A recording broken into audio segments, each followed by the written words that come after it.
This episode is brought to you by Sprig. What if your product team knew exactly what to build to achieve your toughest goals, like increasing conversions or boosting engagement? Meet Sprig, a product experience platform that generates AI-powered opportunities to continuously improve your product at scale. First, Sprig captures your product experience in real time through heat maps, replays, surveys, and feedback studies. Then, Sprig's industry-leading AI instantly analyzes all of your product experience data to generate real-time insights. Sprig AI goes even further with actionable recommendations for driving revenue, retention, and user satisfaction. Join product teams at Figma and Notion by uncovering AI-powered product opportunities at scale. Visit sprig.com/theproductmanager to book a demo and get a $75 gift card. If you were a little skeptical when you read the title of this episode, I don't blame you. The concept of growth hacking is a little divisive these days since it was such a buzzword before AI exploded. And I get the hesitation. On the surface, the term growth hacking sounds like this too good to be true, one-size-fits-all cheat code for an impossibly nuanced challenge. But in reality, effective growth hacking is actually highly bespoke. It's about zeroing in on exactly where people are getting value from your product and transforming it into a growth engine so effective it almost feels like cheating. My guest today is Samantha Hepler, Principal Product Manager at Procore Technologies. Samantha's background as a Director of Product Management, Founder and CPO, and Product Leader have given her a lot of vantage points to observe how growth really works and the myths that send well-meaning orgs astray. We sat down to dig into tactics that leverage your product's most valuable features to generate sustainable growth over time. Let's jump in.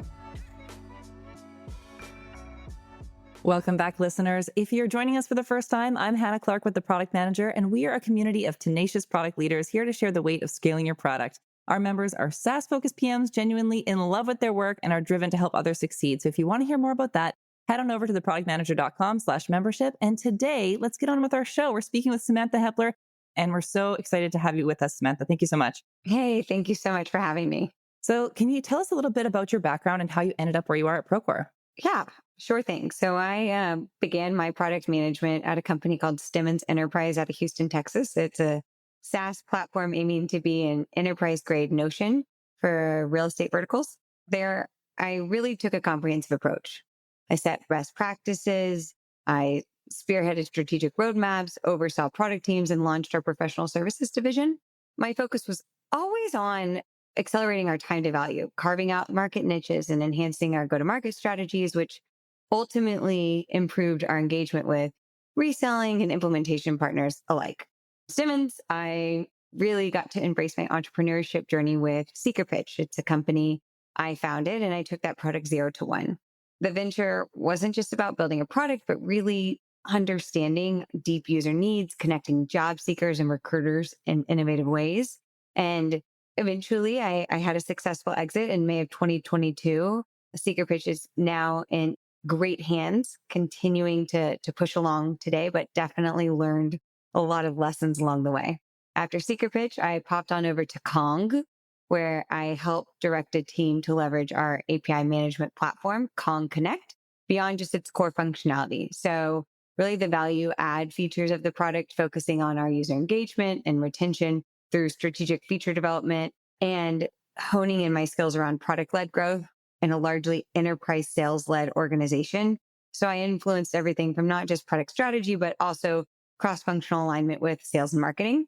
And most recently, I've transitioned to, as you mentioned, Principal Product Manager at Procore.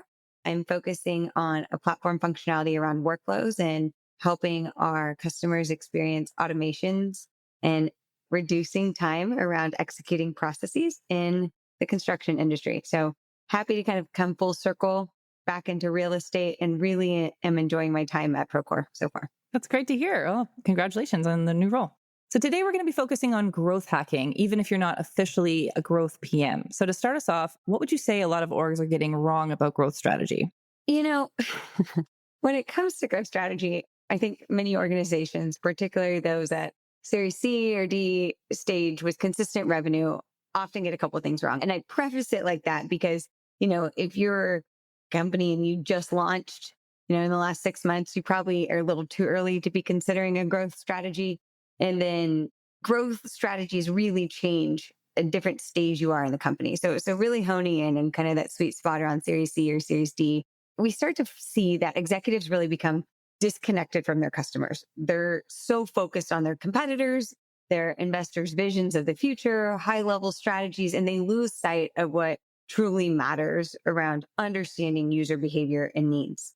If you honestly look at the early days of any successful company, its founders are deeply entrenched with their customers, learning directly from them. But as the companies grow, each new product hire creates another layer of separation between leadership and the end user. So you start to see a distancing that leads to decisions that are out of touch with actual user experience. And the second thing I'll say is like at this stage, companies often have the financial resources to make significant investments, but they don't always allocate these resources effectively. They might build a large sales team or heavily invest in conferences and believe that these will drive massive growth. Like we have the money to burn, let's burn it.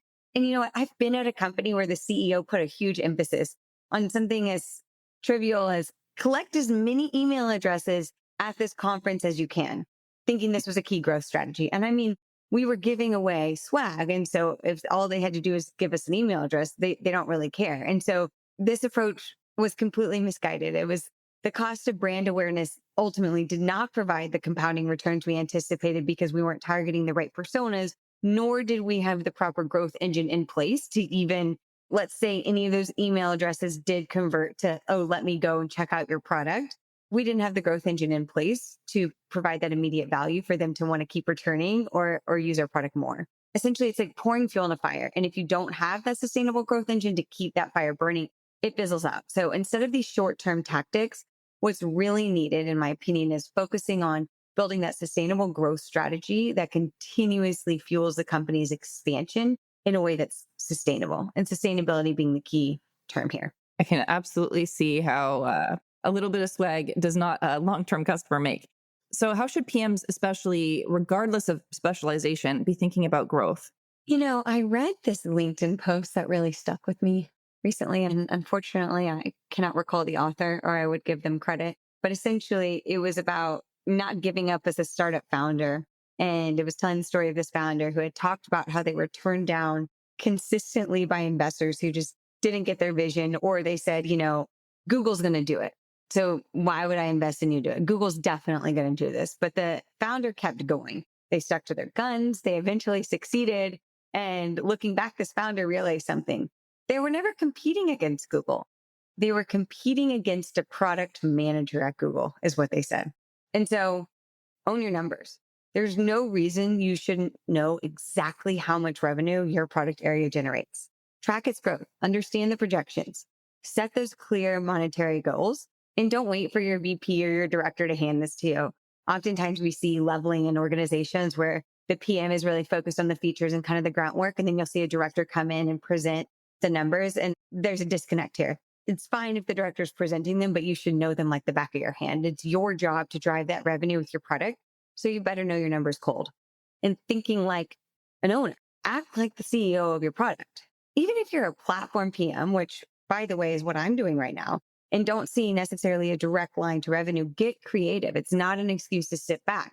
Figure out those indirect ways that your product is driving value. So some of those key metrics that we can look at besides revenue, you've got natural frequency, which is how often do users engage with that part of your platform. Core action, what are the key actions that deliver value from your product? And then how sticky is your product? So that's user retention. How often are users coming back? And then you can change the levers or optimize your engagement to continue to expand your growth engine. So that's kind of my 2 cents on that one. I appreciate how prescriptive that is too. So with that in mind, how should PMs, regardless of their specialization, be thinking about growth for their organization? Yeah, it's definitely a mindset thing for me.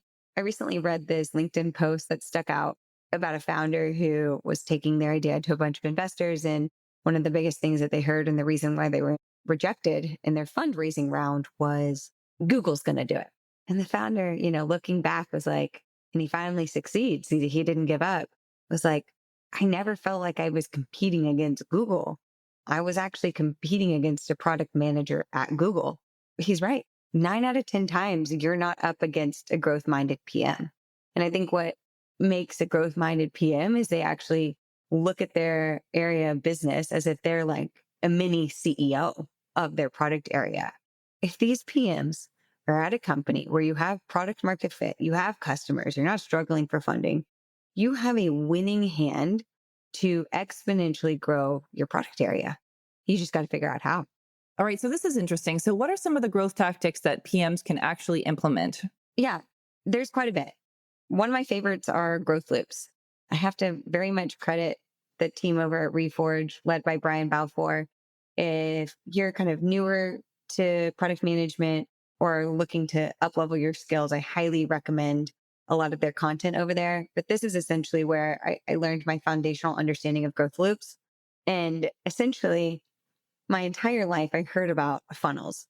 Funnels are, the user journey. They start here, they go here, and then once they go here, then they finally swipe their credit card and now they're a customer. And that's the user journey. And we want to focus on optimizing the funnel. And quite frankly, you'll see a lot of old school leaders really have that funnel mindset and perspective. Where I think funnels are good for are optimizing some user experience, but otherwise funnels create strategic silos. Marketing handles the top, product takes the middle, sales deals with the bottom. And essentially you'll have a division often fragmented across the user journey that makes it less cohesive and effective. If everybody's got their own strategy, how can we possibly be working together? So what you see with growth loops is a self-sustaining and holistic approach to get compounding returns on your investment. So essentially what a growth loop is made of is three parts. You have an input, you have a new user, they take an action, and an output that feeds back into the input. So let's take an incentivized viral loop, for example. A new user joins your product, they earn credits for inviting friends, and this incentivizes them to bring in more users who then do the same, creating this kind of self-perpetuating cycle. So your investment would be, okay, let's invest in a product feature where someone can earn credits and let's tie that into monetization and so forth. So that's the investment that you're making to kind of sustain this incentivized viral loop. And it's self-sustaining. Or a paid acquisition loop. You run an ad that drives users to your site. If the conversion rate is high, the revenue generates funds for more ads, bringing in more users. And by the way, if those users aren't converting and you're spending a ton of money on ad spend, that loop probably isn't effective for your growth strategy. And I'd say, the last thing to kind of think about is when implementing these growth loops, you want to select 3 or 4. Some are going to work. Some are not going to work. And I think if growth stagnates at any point, you need to re-examine your playbook there. And the biggest thing I would say about growth loops is if you're listening to this and you're like, I'm at a sales-led enterprise SaaS company, like this isn't applicable to me. It's just kind of I'll fall on my sword. Growth loops are not just for PLG or B2C SaaS companies. Growth loops can and should be applied to B2B companies as well. I mean, if you're not considering how to implement growth loops at an enterprise level, you are missing out because while larger companies can afford to move slower and they'll eventually maybe figure some of this out, they could have an opportunity to move faster if they implemented this kind of growth loop mechanism here. So we're grabbing an example here is that an enterprise company could implement a knowledge base around use cases for their product. They could create a content creation viral loop where thought leadership articles are shared within the industry, driving inbound interest. And product teams go further by pre-configuring these use cases within the product, reducing time to value for new users. This not only speeds up onboarding, but you have this self-sustaining loop where you're investing in thought leadership that's then creating brand awareness that people are sharing and you're getting inbound calls into your sales organization. Now you've got a growth loop at an enterprise organization. And so by thinking strategically and implementing these growth loops tailored to your business, you now have compounding, like I said, compounding returns on your investment. Yeah, and I'm really glad that we're talking about product-led and sales-led growth and that, it's not necessarily either or. But now that virtually everyone is jumping on the PLG bandwagon, how do you see the future of sales-led growth? Do you think that there's still a place for it? Oh, yeah. I don't think that everyone is necessarily jumping on the PLG bandwagon, although you're right. It is certainly a hot topic, but it's very product specific. So if you've ever listened to Elena Verna or read any of her content, she's a leader in the growth space. From what I can tell, she's extremely sharp and really just seems to always call things as they are. And what she explains is that sales-led growth and PLG serve different purposes based on the complexity of the use case that your product is solving for or the problems that your product is solving for. So like, take, for example, sales-led growth typically deals with more complex use cases and they're coming at it from like a company-wide problem that requires a tailored approach, requires a very skilled salesperson to kind of come in and help paint that vision and that journey for them. And so, for example, I hope I don't mispronounce her name, but Christina Cacioppo is the founder of Vanta. And what Vanta simplifies SOC 2, HIPAA, and ISO compliance for companies who are trying to achieve any of those compliances. She actually started the company with an Excel spreadsheet addressing these complex issues for entire organization before she actually built her SaaS company to solve these problems. But the point being, from the very beginning, even with an Excel spreadsheet in her hand, it never made sense as she started to build out her product to build it in such a way that it could be PLG from the start. And even today, layering in PLG into a company like Vanta, I imagine would be extremely difficult to go from sales led back to simple use cases and have that PLG. It's not impossible. It's certainly done quite a bit, but not easy to do. Where she would want to maybe pull from PLG is those growth loops that we just talked about. Now, that's sales led. Now, on the other hand, you have PLG is all about self-serve. How intuitive is your product for very simple use cases? Take Notion, for instance. Notion is that internal operations platform. You can sign up for it today as an individual, get activated, and immediately solve a problem. This is very self-serve. And ultimately, that problem it's solving for you, you might have your team join, and then that could lead to an enterprise acquisition. And all of a sudden, you have gotten your enterprise contract, but it was through that PLG motion. And so I think the key thing is here, not to think of these strategies as mutually exclusive, but rather view PLG and sales-led growth as separate paths that could overlap and help each other depending on where the company is. Yeah, that makes a lot of sense. Yeah. And I suppose when you think about it that way, sustainable growth looks different according to the product and, the objectives of the business. Right. So how should product managers be working with product marketing and product enablement to support sustained growth? It all goes back to owning your product like a CEO. Your product marketing and product enablement teams are your go-to-market counterparts. And frankly, because many product managers don't think from that macro perspective, unfortunately, we're starting to see a shift in hiring now where you'll see, I just saw one a few days ago. They're looking for general managers now, not just product managers. Leadership is realizing, well, if I call it a general manager and it's a largely product role, but then all of a sudden they are in charge of the revenue. They are in charge of the go-to-market success. They take full ownership of that product area. So PMs, again, have a real opportunity to shine if they start thinking like a general manager, because that is what you are. That is what you have earned the right to be. So when launching new features and growing your product, think about your marketing strategy and your product enablement strategy for the sales team, and think about it in such a way that is scalable.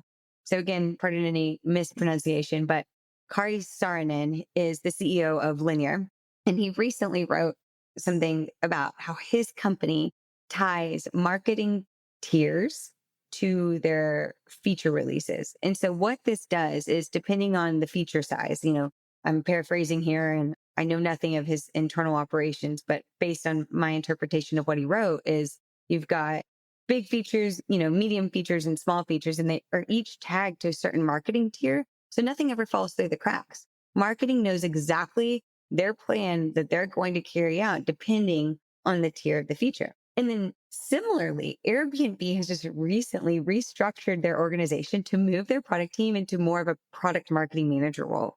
And the reason for this is they don't want their PMs limiting themselves in what they actually build because, I've got limited resources, or I've got, certain things on my roadmap that I have to make sure I hit. No, they want their PMs to think like their product enablement team and their sales team is what's going to sell. What is the feature that's going to blow our customers away?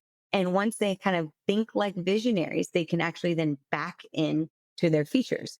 So collaborating closely with your product marketing counterparts and your product enablement counterparts are going to be really key to making sure that your go-to-market is strong, and also you're developing the right features and can communicate how those features solve problems, not actually just what cool things that feature does at face value. Okay, so now that we're talking about features and value of features, let's talk about feature factories. So in theory, an org becomes a feature factory through the pursuit of growth. You're trying to appeal to as many users as possible. What's your take on that? I feel like I have a sense of what your take is, but I want to hear you say it. Yeah. I think feature factories happen so much more often than we admit. Again, like those companies kind of right in the middle before they see that IPO success, where they have money to burn, have hired a large engineering team, and they're like, unfortunately, it is typically because of the executive team. It is VPs of product and CEOs have their head in the clouds trying to keep up with competitors, and they compile a list of features that they deem essential to stay competitive.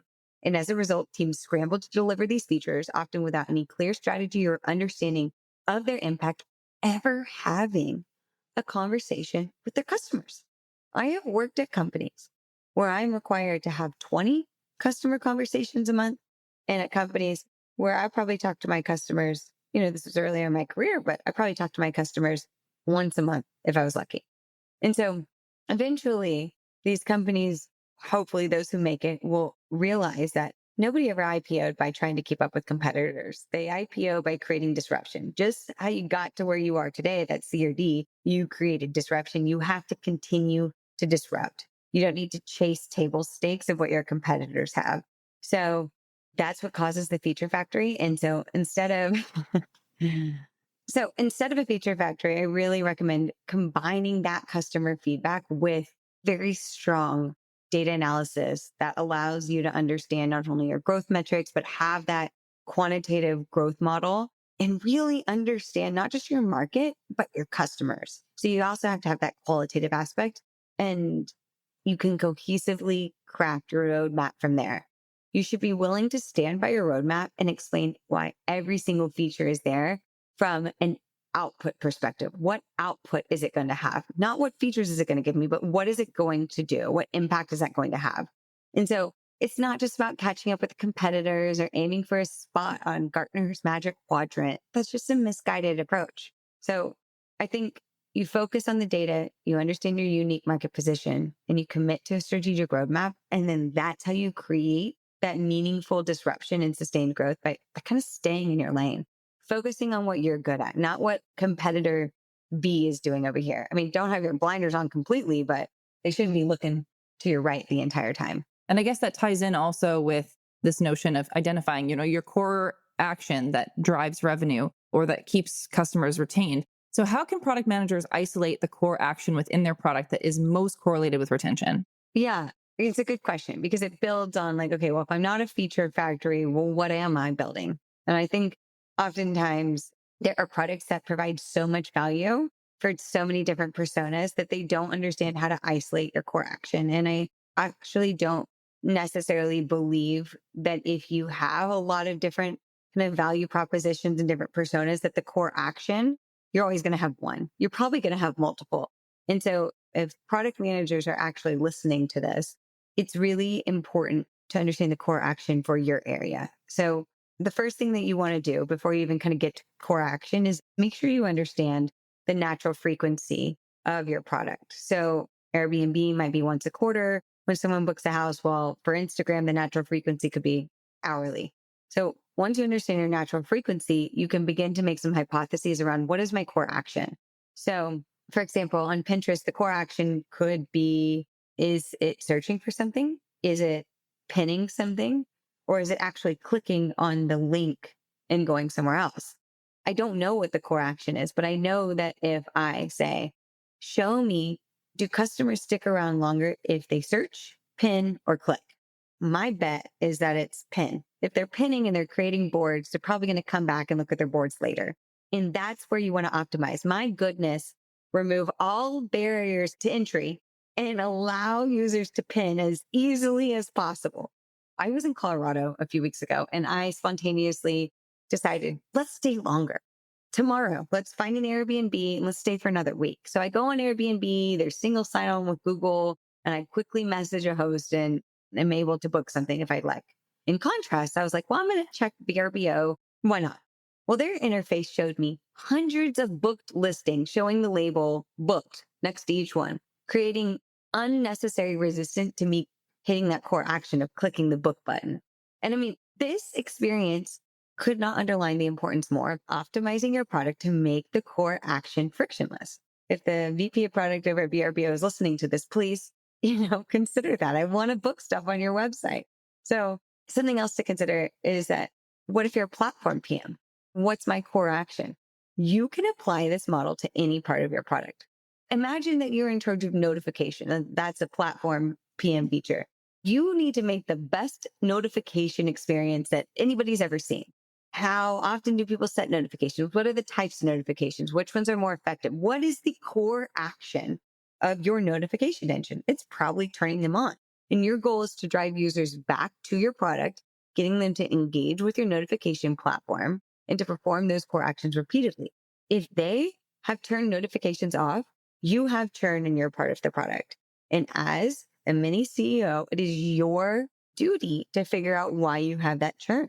What is annoying about your notifications that a user's coming and saying, I don't want to look at any of them? And so ultimately, the approach that I'm saying is you got to look at not only your core action and your retention and your frequency, but then all of this can start to tie into when you hone in on that core action, how can I start to put growth loops in place to optimize that core action even greater? How can I change engagement levers to get people to coming to perform that core action?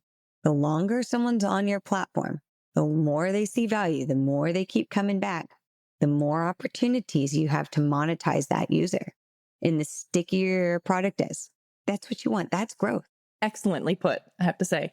So now that we've covered a ton of practical ideas and prescriptive advice around growth, I want to come back to your anecdote from earlier in the show when you talked about, the conference where folks were giving email addresses in exchange for swag. What's the worst advice that you've ever heard with regards to driving growth? I don't know if I'd call it the worst advice. I might answer it just a little bit differently. And I'll say this, when you're thinking about building 0 to 1, there's a lot of different ways to do it. And I think the build it and they will come, that's not true. And so I actually, referring back to the Vanta founder, she sold her product before she even ever built it. And I think that's one of the biggest key elements to growth. You've also got another founder who I just was reading about the other day who won't touch a company unless they have access to getting at least 1 million people to view their product. You can build the best product in the world, but if you can't get it in front of people, you've wasted energy. So I think really when you're thinking about taking your product 0 to 1, the best advice that I can give rather than the worst, because I've tried it almost every other way, is not only know your customer, but see if you can secure them before you start building. You do not need to build a product in order to get customers. If you are solving a big enough problem, if you put some Scotch tape around a piece of paper and it is the ugliest thing you've ever seen, but your problem is big enough and you have people willing to pay you to solve that problem, then you probably have strong indication that then you should start building. Awesome. Well, this has been super insightful. I really appreciate all of the insights that you share with us today, Samantha. Where can people follow your work online? Right now, I'm on LinkedIn and I attempt to post weekly. So definitely follow me there and we'll see how that grows. Right now, I'm very much heads down at Procore and focused on getting ramped up. I'm excited to be there. I'll say this, even as a 24-year-old company, they still operate in a massively agile fashion. Their culture is crisp and is exciting, and their investment in their customer and product are unlike anything I've ever experienced before. So that's my focus right now, but definitely hit follow on LinkedIn, follow along with those weekly posts. And yeah, thank you very much. Yeah, thanks for joining us. Thanks for listening in. For more great insights, how-to guides, and tool reviews, subscribe to our newsletter at theproductmanager.com/subscribe. You can hear more conversations like this by subscribing to The Product Manager wherever you get your podcasts.